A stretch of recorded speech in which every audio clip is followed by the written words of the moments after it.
Okay बच्चों, ये class है आपका 9th क्लास CMS का स्कूल का पेपर है। तो इसको हम लोग आज की क्लास में डिस्कस करेंगे। देखिए, पहला क्वेश्चन आपका पिक्चर वाला होता है। तो आपका पिक्चर दी गई इसमें, अब आपको इस पिक्चर को देख के बताना है कि ये किससे रिलेटेड है। तो यहाँ पर पिक्चर में समझने की कोशिश कीजिए। अच्छा, एक माँ है और ये अलग अलग सिचुएशन में, जैसे ये यहाँ पे बच्चों के साथ वो खेल रही है, इसका मतलब ये रियल में माँ है। यहाँ पे ये किसी, ध्यान देना, यहाँ पे किसी मॉल में गई हैं तो ये कुछ सामान खरीद रही है, इसका मतलब कस्टमर हैं ये। ठीक है, यहाँ पे ये सुपरमैन बन गई, नहीं ये मान लीजिए लॉ वाला कोर्ट है, वकील हैं इस समय ये। ठीक है, और ऐसे ही यहाँ पर ये इंजीनियर हो गई, और ऐसे ये कस्टमर केयर वाला काम कर रही हैं, और ये टीचिंग वाला काम कर रही हैं। तो यानी एक ही पर्सन एक से अधिक जगह पर अलग अलग चीज़ों से जाना जाए तो वहाँ पर उसको पॉलीमॉर्फिज्म कहते हैं। तो आपका सही आंसर यहाँ पे हो गया पॉलीमॉर्फिज्म। ठीक, उसके बाद नेक्स्ट क्वेश्चन है आपका, देखिए, what is the size of double data type. हाँ, ये तो सबको याद होना चाहिए, वो टेबल याद कर लो, उससे आपका मिलना ही मिलना है, जो डेटा टाइप वेरिएबल वाली टेबल हमने आपको बताई है। नेक्स्ट क्वेश्चन देखिए एसर्शन का। तो अब इसमें कहा गया इंक्रीमेंट प्लस प्लस और decrement minus minus operator are binary operator. तुम बताओ, तुम बताओ, दिस इज करेक्ट स्टेटमेंट और नॉट।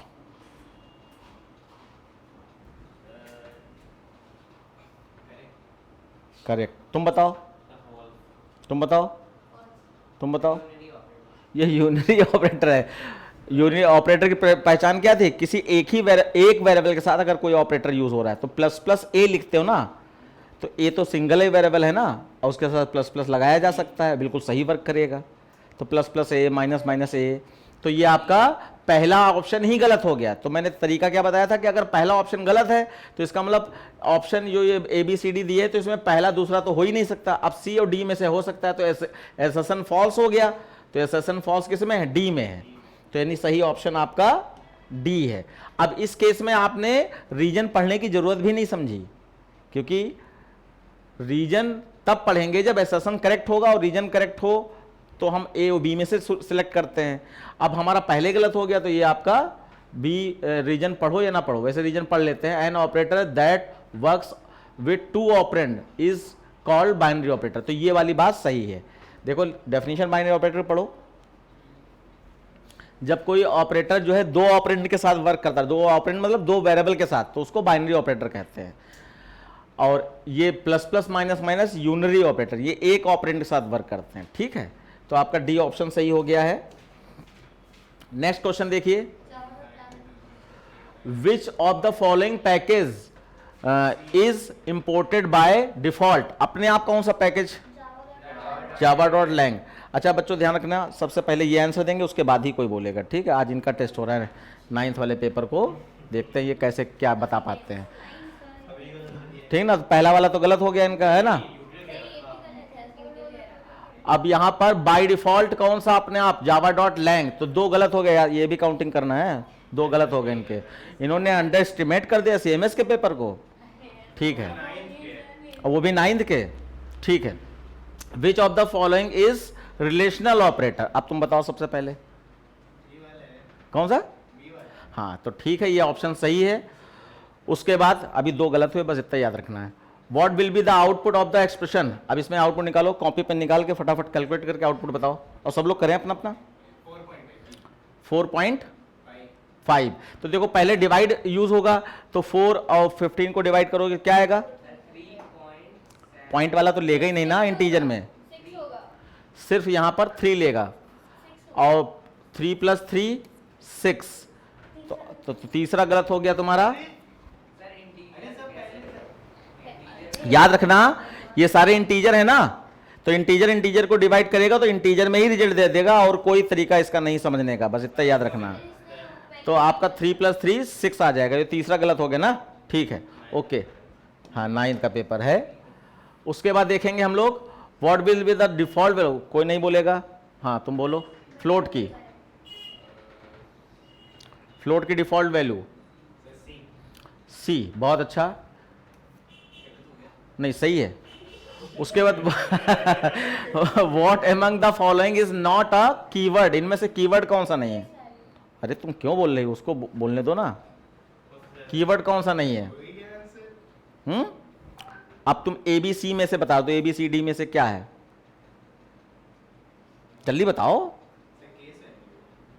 केस वैल्यू, चलो ठीक है, केस वैल्यू कुछ नहीं होता। केस स्विच केस में यूज होता है, वो कीवर्ड है। स्विच स्विच कीवर्ड है, डिफॉल्ट भी कीवर्ड है। ठीक, बहुत अच्छा, प्लीज ध्यान देना। Type, which type of error will be generated by the missing semicolon? Semicolon miss होता है तो कौन सी एरर जनरेट होती है? Syntax error. पूछ रहे हो, बता रहे हो? सिंटैक्स एरर होता है, बिल्कुल सही है। उसके बाद a is equal to 20 store है। ओहो, अभी कुछ बोलना नहीं कोई, सब लोग अपना अपना ध्यान दो। इज अ एग्जाम्पल ऑफ, यहां पर पूरा देखो,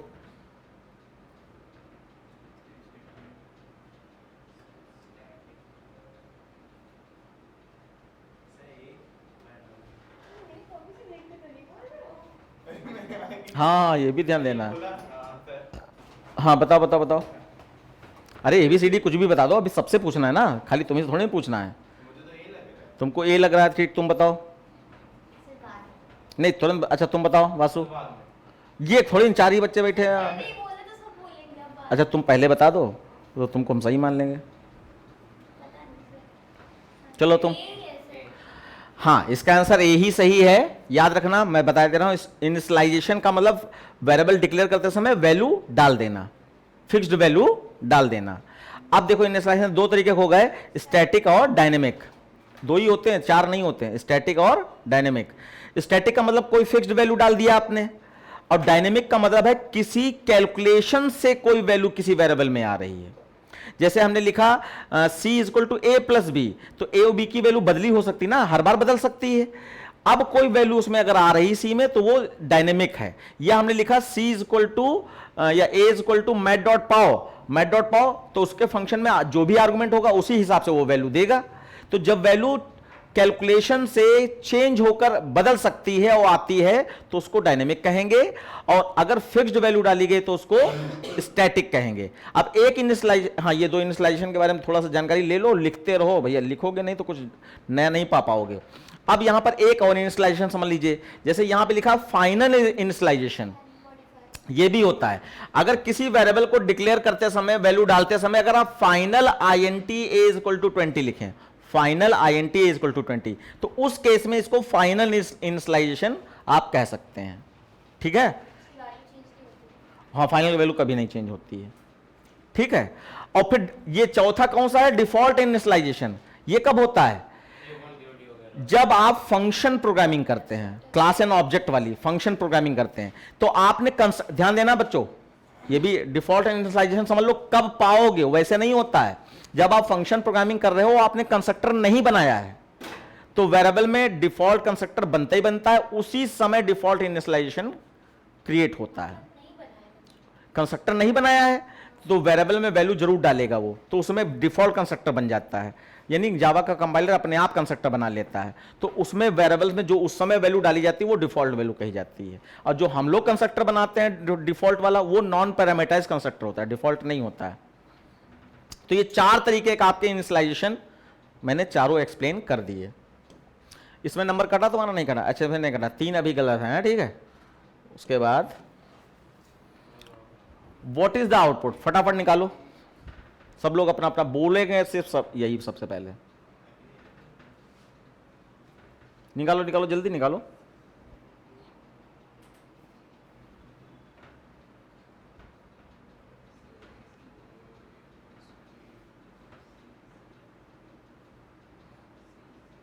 इतना टाइम लगाओगे हैं? 2 मिनट? अरे कंडीशन चेक करो, कंडीशन ट्रू होगी तो ये वाली एग्जीक्यूट होगा, नहीं तो ये वाला एग्जीक्यूट होगा, बस। और इसमें कौन सा बताओ? अब 2 मिनट इसके लिए लेते तुम। 10 not equal to 20, condition true हो गई तो 10 और 20 ऐड कर दिया तो 30 आ गया। इसमें कौन सा दिमाग लगा रहे तुम, थे वैसे कहां पर? हाँ नहीं तो ये गेस थोड़ी करना है। बी किस हिसाब से सोचा, कैसे भी आ गया, यहाँ कैलकुलेशन हो रही तो यहाँ पे 10 और 20 ही या तो ऐड हो रहा है तो माइनस हो रहा है, बी कैसे सोच सकते थे। इसका मतलब इसको टर्नरी ऑपरेटर नहीं आता है, ये एक प्रॉब्लम आ गई है ना, टर्नरी ऑपरेटर नहीं आता है। और हमने एक झटके में बताया कि अगर कंडीशन ट्रू होगी तो ये होगा, नहीं तो ये होगा, उसमें इसने अपने आप समझ लिया। और ये वीडियो हम इनके पापक देने वाले हैं।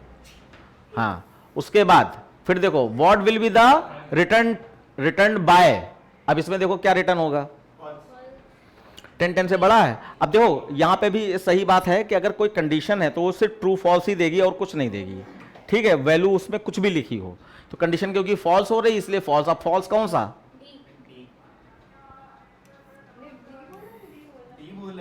पहले हमें लग रहा था बी बोला है, ठीक है। उसके बाद नेक्स्ट देखो, which statement prevent fall through condition in switch case, बाकी सब हाथ उठा सकते हैं, चौथा गलत हो गया, ठीक है। अब तुम बताओ है नहीं, which statement prevent the fall through condition in switch case, तुम्हारा भी एक गलत हो गया। अरे स्विच केस में ब्रेक लगाते हो कंटिन्यू लगाते हो, तो ब्रेक लगाओगे ना, तो ब्रेक का अब कीवर्ड सारे स्मॉल में होते हैं, तो ये आपका डी सही है। 4 गलत हो गए तुम्हारे, ये 5 4 गलत हुए, चीटिंग नहीं करते हम, 4 गलत हुए, ठीक है। अब देखो, which of the following is not an operator, बताओ।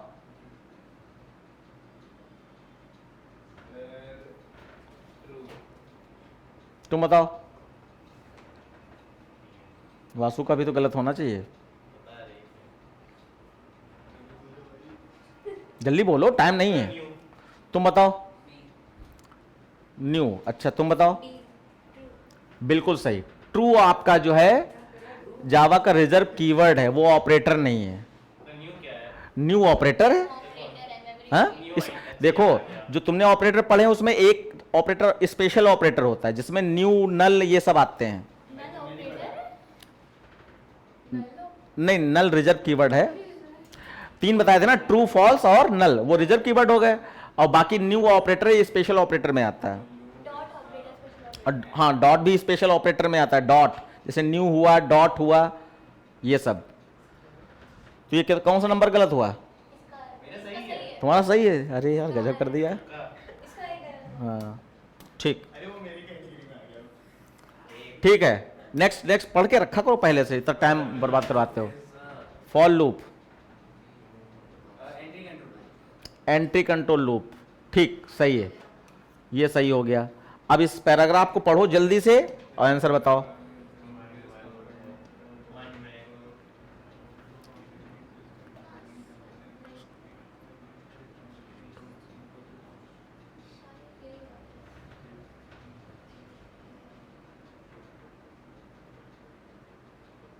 बताओ,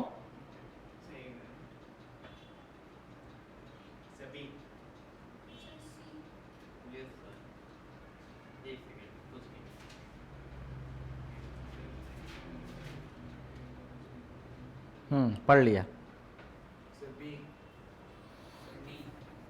सी है। तुम्हारा प्रोग्राम कोड कौन सा होता है, सोर्स कोड होता है, और सोर्स कोड को जावा सी नाम का कंपाइलर कंपाइल करके बाइट कोड बनाता है, और बाइट कोड को जेवीएम इंटरप्रेटर मशीन कोड में कन्वर्ट करता है। तो पहले सोर्स कोड, फिर बाइट कोड, फिर मशीन कोड, और मशीन कोड को ही ऑब्जेक्ट कोड कहते हैं। इतने सारे क्वेश्चन बता दिए। ना ना ना ना ना, ये एग्जीक्यूट थोड़ी ना करता है, वो तो जो आपका मशीन कोड जो होता है, मशीन कोड एग्जीक्यूट होता है, बाइट कोड एग्जीक्यूट थोड़ी ना होता है, वो तो कन्वर्ट होता है फिर से मशीन कोड में, और बाकी कन्वर्ट होने में तो एग्जीक्यूट होगा ही होगा। फिलहाल convert program code to byte code, ये सीधा सीधा आंसर है।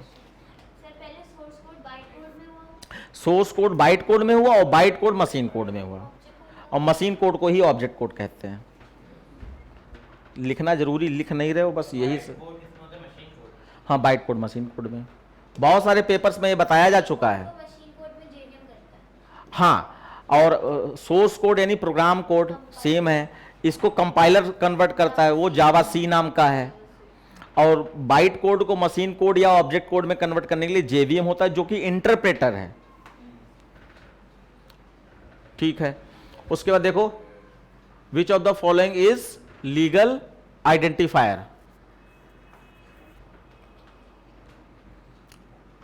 लीगल आइडेंटिफायर बताओ कौन सा है, तुम बताओ। शायद ऐड नहीं होता है, नंबर कट जाएगा, तुम बताओ। अब वासु बच्चे हैं। 4 ऑप्शन में इतना थोड़ी दिमाग लगाया जाता है।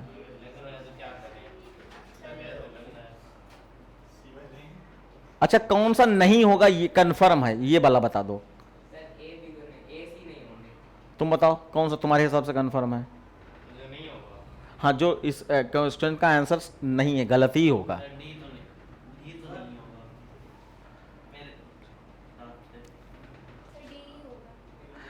डी आंसर है, डी आंसर है। अब तुमको ये बेवकूफो ये नहीं मालूम है, आइडेंटिफायर का मतलब है the name which is given to the different part of the Java program. ऐसे नाम जो जावा के डिफरेंट पार्ट को देने में यूजर यूज करता है, तो उनको आइडेंटिफायर कहा जाता है। जैसे कि वेरिएबल का नाम यूजर देता है, क्लास का नाम यूजर देता है, फंक्शन का नाम यूजर देता है, इनपुट कंप्यूट डिस्प्ले वाला, और क्लास के ऑब्जेक्ट का नाम यानी ओबीजे वो भी यूजर ही देता है ना। तो ये 4 तरीके के नाम है, इनको ही आइडेंटिफायर कहा जाता है। अब ये आइडेंटिफायर तो गलत ही है, क्योंकि आइडेंटिफायर डिजिट से स्टार्ट नहीं होना चाहिए, रूल भी समझ लो। आइडेंटिफायर कभी भी डिजिट से स्टार्ट नहीं होता है। दूसरा रूल, आइडेंटिफायर में स्पेशल कैरेक्टर में सिर्फ अंडरस्कोर का साइन और डॉलर साइन, अंडरस्कोर का साइन और डॉलर साइन 2 ही हो सकते हैं, यहां पे स्टार साइन है इसलिए ये गलत है। फिर तीसरा रूल, आइडेंटिफायर यानी वो नाम रखते समय जावा का कीवर्ड का कोई यूज नहीं कर सकते। जैसे कि ये स्विच जावा का कीवर्ड है, इसको किसी वेरिएबल के नाम के रूप में यूज नहीं कर सकते। 3 रूल होते हैं, तीनों एक्सप्लेन कर दिए गए। हाँ हाँ, तो 5। दूसरा रूल था स्पेशल कैरेक्टर जो है सिर्फ डॉलर साइन और अंडरस्कोर का साइन हो सकता है, और कोई कैरेक्टर वेरिएबल के नाम में या किसी भी नाम में नहीं मिलना चाहिए।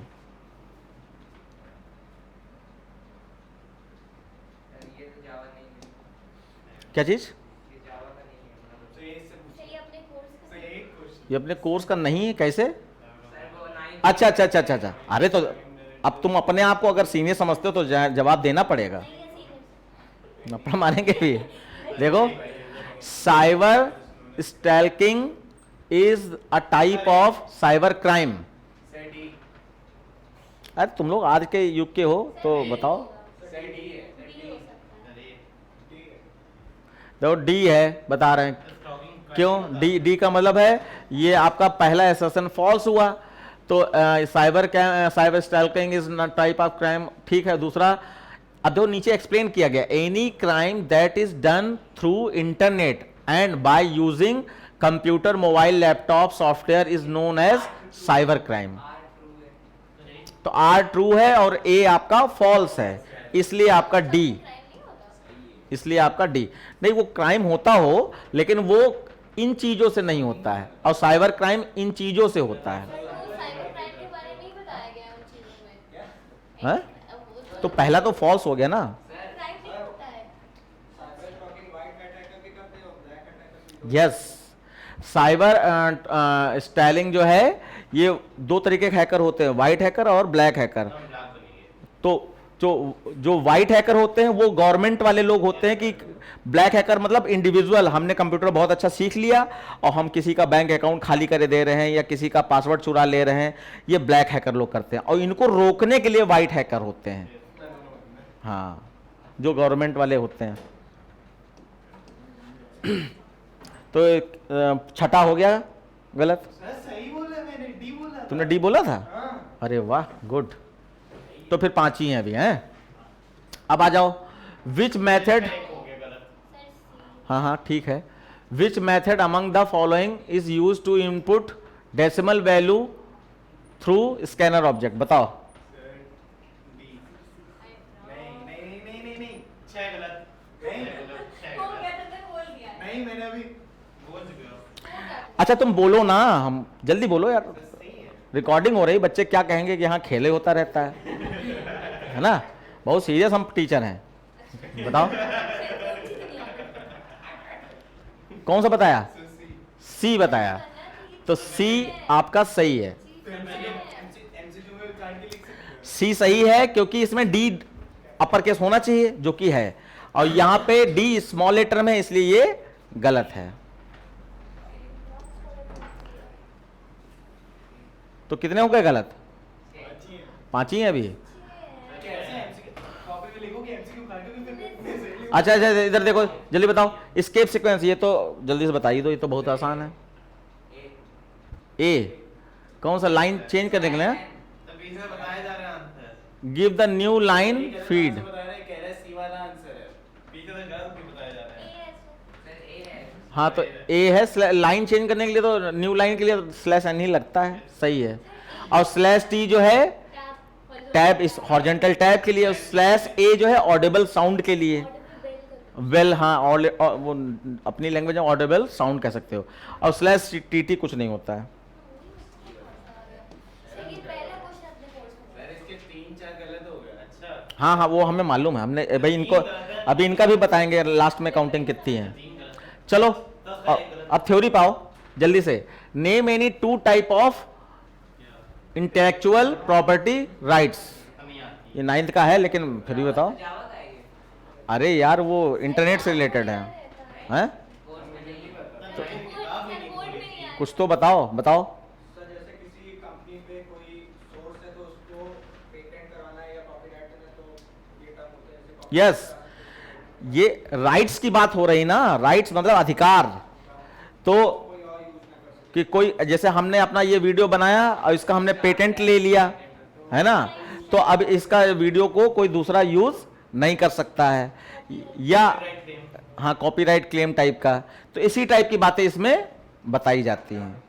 अगला क्वेश्चन देखो, इसका आउटपुट जल्दी से बताओ।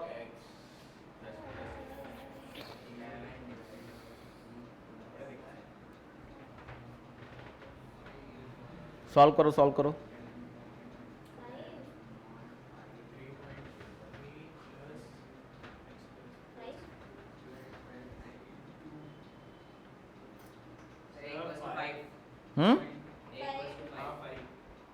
ए इक्वल टू 5, तुम बताओ। मन में कर रही थी इसलिए नहीं हो सकता। सर मैंने 5 बता दिया, कर दिया था सर। मन में कैसे इसके अभी चलो इसको हमें भी करना है, तो a में 10 है और x प्लस प्लस कर दिया तो 10 से कितना हो जाएगा, 11 हो जाएगा, डिवाइडेड बाई 3 प्लस, और 11 से प्लस प्लस होके 12 हो जाएगा, मॉड 5। अब पहले हम लोग डिवाइड सॉल्व करेंगे तो पॉइंट वाली वैल्यू क्या आएगी, नहीं आएगा, अभी भी सीखा था। हाँ तो पॉइंट कंसीडर नहीं करना है, यही हमें सिखाना है आपको, क्योंकि 11 3 इंटीजर है तो इंटीजर में रिजल्ट देगा भले ही पॉइंट में आ रहा हो, तो आपका 3 आ जाएगा ना यहाँ पर, 3 प्लस 12 और 12 क्या, अब इसका मॉड कर दो तो 2 आ गया, तो कितना आ गया 5, तो a इज इक्वल टू 5 आपका आंसर आ जाएगा, a is equal to 5, a is equal to भी प्रिंट होगा, ठीक। देखो इसमें इस कोड में आपको however the code has some error, rewrite the code so that it compiles and execute the give the correct output। ये अच्छा अच्छा अच्छा, ऊपर जो ऊपर कंडीशंस बताई गई हैं, ठीक है। एक्सीलेंट कब होगा, जब मार्क्स जो है मोर देन 90 होंगे। वेरी गुड कब होगा, जब मार्क्स जो है 75 और 90 के बीच में होंगे। थर्ड लाइन में मार्क जहां 90 वहां इक्वल टू लगेगा। देखो यहाँ पे देखो फ्रॉम 75 कहा गया, इसका मतलब इक्वल टू है 75 में, और टू 90 तक, टू में भी और यहाँ पर क्या है फ्रॉम 50 से अप टू 74, तो इक्वल टू लगेगा। अब यहाँ पे जरा देखो 90 में इक्वल टू नहीं लग रहा। 90 में इक्वल टू है क्या, नीचे देखिए, नीचे वाले का नीचे हाँ, marks greater than 90। Equal to 90 third line. अरे इसको चेक कर लिया, ये सही है गलत है? ये सही है तो नीचे जाने तो दो। फिर नीचे गए, अब यहाँ पे ग्रेटर देन इक्वल टू 75 और लेस देन 90, यहाँ इक्वल टू लगेगा क्योंकि अब यहाँ पर क्या लिखा था, अप टू का मतलब लेस देन इक्वल टू होता है, तो यहाँ पर इक्वल टू लग जाएगा, बिल्कुल सही है, लेस देन इक्वल टू हो जाएगा ये पूरा। और उसके बाद देखो जरा वो ग्रेटर देन इक्वल टू, यहाँ पे भी ग्रेटर देन इक्वल टू लग जाएगा क्योंकि 50 से कहा गया था, और सेमीकोलन ये नहीं लगेगा, ये गलत है, रॉन्ग है। और देखो किस कंडीशन सेमीकोलन तो नहीं लगा दिया, ठीक है। और system dot out dot println बिल्कुल सही लिखा है चारों पांचों में। हाँ, और कुछ, हाँ बताओ। नहीं, वो उससे हमें मतलब नहीं, उन्होंने ये थोड़ी ना कहा कि इसमें एलसीफ लगा के बताओ, उन्होंने कहा कि यहाँ पे एरर हम अगर सही करना चाहें तो एलसीफ लगा दें, वो एक अलग बात है। हाँ, अब इसमें क्या होगा कि 90 अबव यानी कि 100 दे दिया मान लीजिए, तो 100 90 अबव भी है, और 100 आपका इसके बीच में आता है, नहीं आता है, 100 इसके बीच में आता है, नहीं आता है, तो यानी कि ये वो वाला पर तो सही चल गया। हम यहाँ दिखाना चाहते हैं कि क्या एलसीफ ना लगाएं तब भी ये कोड चल रहा है या नहीं चल रहा है, इसको जानना है। अगर नहीं चलेगा, क्योंकि अगर तीसरी वाली कंडीशन में आएगा वहां एल्स में चला जाएगा और नीड इंप्रूवमेंट आ जाएगा मोर देन 100। वैल्यू बताओ। 100 के ऊपर, 100 अगर 90 के ऊपर है, 90 के ऊपर है तो 100 हमने ली है, तो 100 में यहाँ पर क्या होगा, ये 50 से 74 के बीच में नहीं है, तो आप एल्स में चले। हाँ, अब ये एक प्रॉब्लम है कि अगर आपने 100 लिया है तो जब इस कंडीशन में आओगे तो ये एल्स जो लास्ट वाला है वो अब सबका एल्स थोड़ी ना है, वो सिर्फ इस इफ का एल्स है, क्योंकि एल्सिफ नहीं लगाया है आपने, है ना। तो यहां पर आपको ये एल्सिफ लगाना पड़ेगा। अब बिल्कुल क्लियर हो गया, क्योंकि एक प्रॉब्लम वासु ने पकड़ दी। अब एल्सिफ लगाओगे तो अगर ऊपर ट्रू हो गया तो नीचे आएगा ही नहीं, बात खत्म हो गई। अब इतने करेक्शन है, एक तो यहाँ लेस देन इक्वल टू लगेगा, एक यहाँ ग्रेटर देन इक्वल टू है, ये ग्रेटर देन इक्वल टू लगेगा, और यहाँ पे सेमीकोलन नहीं होगा, और ये एल्स लग जाएगा। 4 करेक्शन है, ठीक है। तो इस सिंटेक्स का भाई नॉलेज होना चाहिए, तभी हो पाएगा। हाँ, मैथ डॉट पाओ A,7 plus math dot ABS, और यहाँ पर A प्लस B। हाँ, तुम बताओ मैथ डॉट ABS का क्या फंक्शन है, मैथ डॉट ABS का काम क्या है?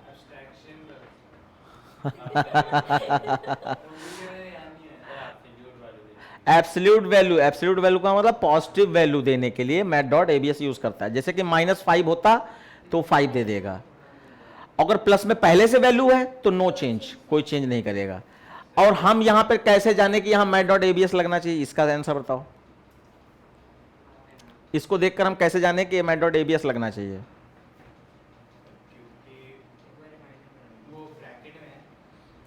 तो कोई भी ब्रैकेट लगा दें। आपको पता होना चाहिए कि ये वर्टिकल लाइन जो होती हैं यही मैथ डॉट ABS के लिए होती हैं, पहचान है।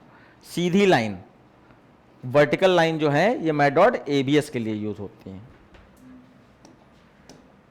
ठीक है। आगे आ जाओ, फटाफट देखते हैं डिफरेंस बिटवीन सिंगल इक्वल और डबल इक्वल। तुम बताओ डिफरेंस सिंगल इक्वल और डबल इक्वल में।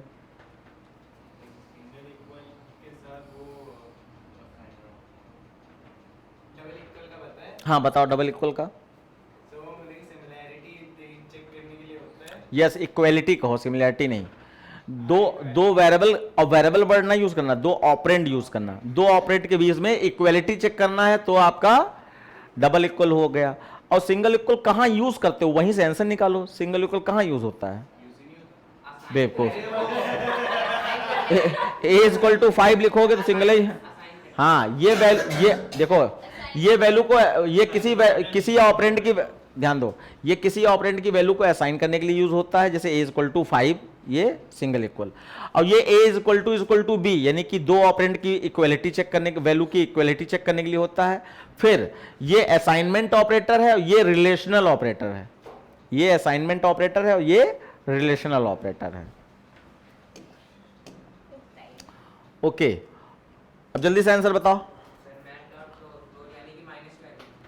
-14.0 है। मैथ डॉट फ्लोर है अब ये सारे लोग ना, अब ये सारे लोगों से हमें आंसर चाहिए, गलती होगी इसमें। आंसर 14.0 और आंसर सेकंड वाले का है 14. अरे भैया इसमें दो फंक्शन है, अभी भी एबीएस के बारे में कुछ बताया था हमने। अरे हाँ सर 13.0 13 14 14 होगा 14 या 14.0. नहीं,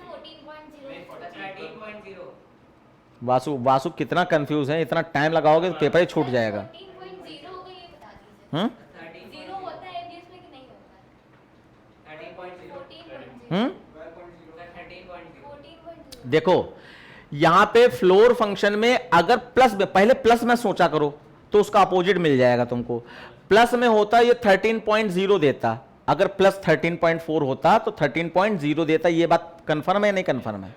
तो माइनस में है तो इसका मतलब वैल्यू, जब प्लस में वैल्यू यानी चेंज नहीं हुई, इंटीजर पार्ट चेंज नहीं हुआ, 13.4 था तो 13.0 दे देगा प्लस में, तो इसका मतलब चेंज तो होता ही होता है। तो किस में होता है? माइनस में होता है।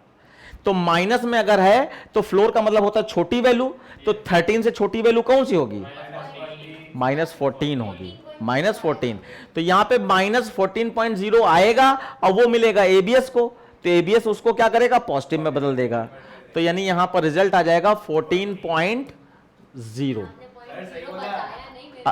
जीरो तो रहेगा रहेगा। देखो एबीएस फंक्शन इंटीजर में भी वर्क करता है, फ्लोट में भी वर्क करता है, डबल में भी वर्क करता है। जैसी उसको वैल्यू मिलेगी वो वैसा ही रखेगा, बस वो माइनस वाली वैल्यू को प्लस में कर देता है, और वो उसको इससे मतलब नहीं कि वो इंटीजर है या फ्लोट है, सब में वैसा ही रिजल्ट दे देगा, तो जीरो लगेगा।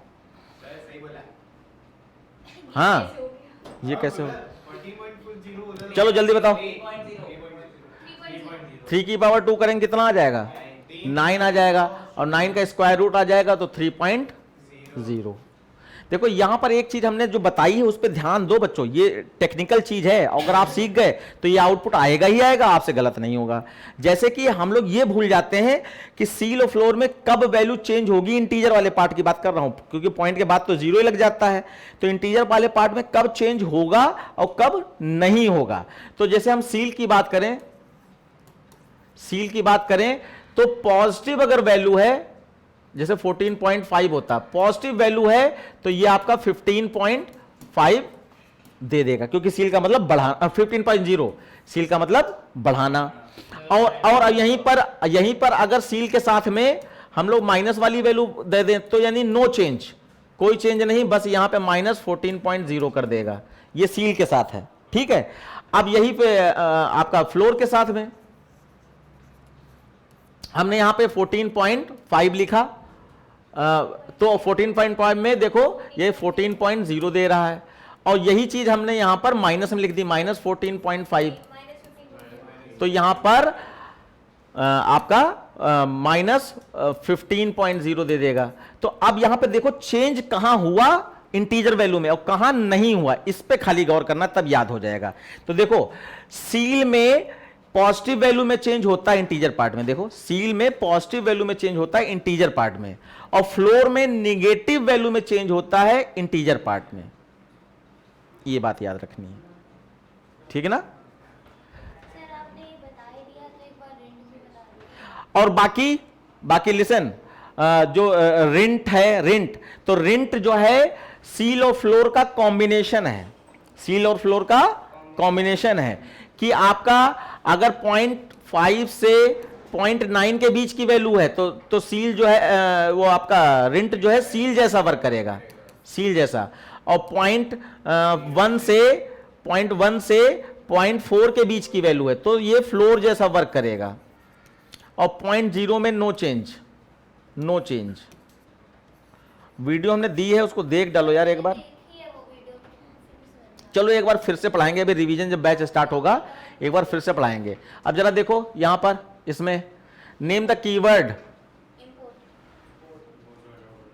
तो यहां पे इंक्लूड पैकेज अपने प्रोग्राम में लाने के लिए इंपोर्ट कीवर्ड यूज होता है, बिल्कुल सही है।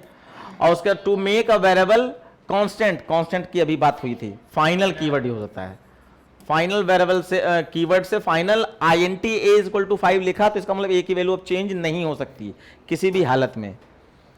उसके बाद अब इसमें आउटपुट देख लो जल्दी से,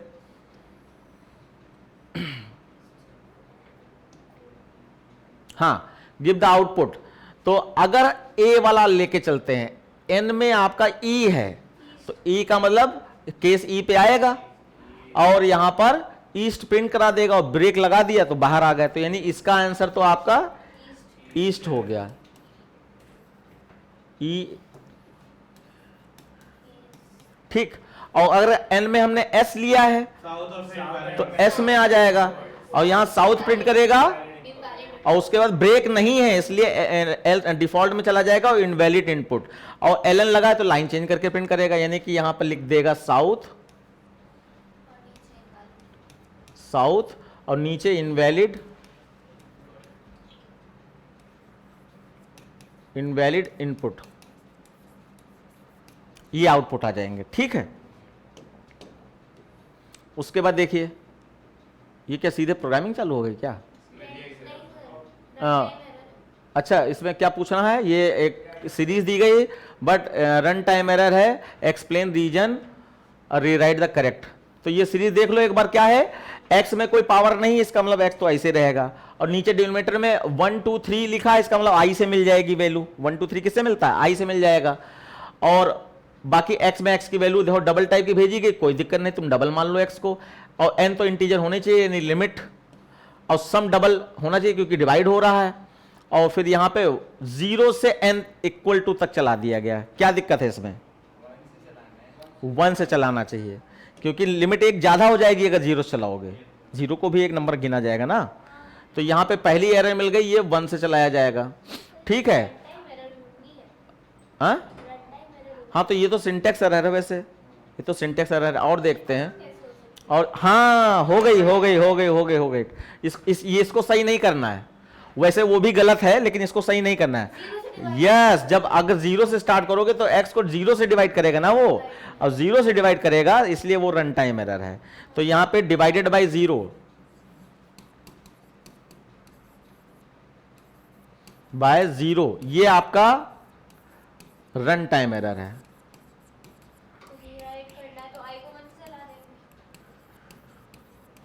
हाँ ये तो हमने बता दिया, और बाकी इसको 1 से चला दो, बाकी सब सही है, डिवाइड हो रहा है, हाँ बाकी कोई गलती नहीं है, बाकी सब सही है, सिर्फ 1 से चला दो और कोई भी गलती नहीं है।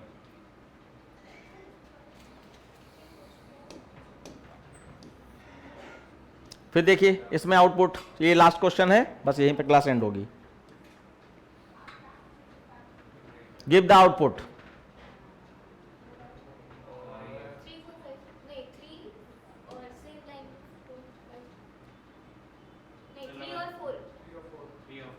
हाँ देखो यहां पे आई में 3 4 आपने बताया, मैं एक बार चेक कर लेता हूं, आई में 1 है, 5 से छोटा है, नीचे आया 1 2 से बड़ा है, कंडीशन फॉल्स, बाहर आ गए, आई प्लस प्लस होके 2 हो गया, 2 2 से बड़ा है, कंडीशन फॉल्स, आई प्लस प्लस होके 3 हो गया, 3 3 से बड़ा है, 3 2 से बड़ा है, कंडीशन ट्रू, तो नीचे आए, सबसे पहला 3 प्रिंट हो गया, और लाइन चेंज नहीं हो रही बच्चों ध्यान देना, फिर आई प्लस प्लस होके 4 हो गया, 4 भी बड़ा है 2 से, कंडीशन ट्रू, तो ये 4 बिना लाइन चेंज करे प्रिंट करेगा, फिर आई प्लस प्लस होके 5 हुआ, कंडीशन फॉल्स, तो 5 नहीं आएगा, कंडीशन फॉल्स, बाहर आ गए, तो यानी 3 और 4 यानी 34 आंसर आएगा एक साथ जुड़कर। तो ठीक है बच्चों, आज की क्लास थोड़ा सा इंजॉयफुल हो गई इन लोगों के साथ में, बाकी मेरा उद्देश्य था आप लोगों तक सही इंफॉर्मेशन पहुंचाना, और ऐसे ही जुड़े रहें। और मैंने आपसे बताया था कि मेरा एक व्हाट्सएप नंबर मैंने ग्रुप बनाया है, तो डिस्क्रिप्शन बॉक्स में मिल जाएगा उसका लिंक, अगर आप उससे जुड़ जाते हैं तो अपने किसी भी पेपर को, किसी भी क्वेश्चन को सॉल्व करा सकते हैं, और कंप्यूटर को या कंप्यूटर की जर्नी को अच्छा बना सकते हैं। धन्यवाद।